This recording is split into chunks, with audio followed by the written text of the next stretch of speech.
নিজেকে ধীরে ধীরে সংসারী হয়ে উঠতে দেখে মাঝে মাঝে বড্ড অবাক লাগে। ছোটবেলায় যখন মাকে দেখতাম বাবা অফিস যাচ্ছে আর মা ঠিক বাবার টিফিনটা রেডি করে বাবার ব্যাগে দিয়ে দিচ্ছে, তখন কখনো ভেবে দেখিনি যে এরকম একটা দিন হয়তো নিজের কাছেও আসতে পারে।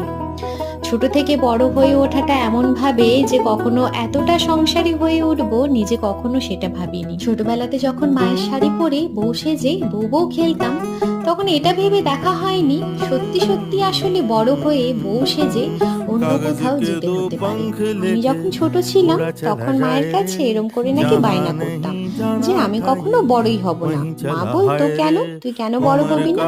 আমি বলতাম যে না, আমি বড় হলে তুমি তো বুড়ি হয়ে যাবে, তাহলে আমি বড় হব না, তুমি তাহলে বুড়িও হবে না, তুমি বুড়ি হয়ে গেলে তো আমাদেরকে ছেড়ে চলে যাবে, তাই আমি বড় হব না। মাঝে মাঝে এখন বড্ড মনে হয় কেন যে বড় হলাম, ছোট ছিলাম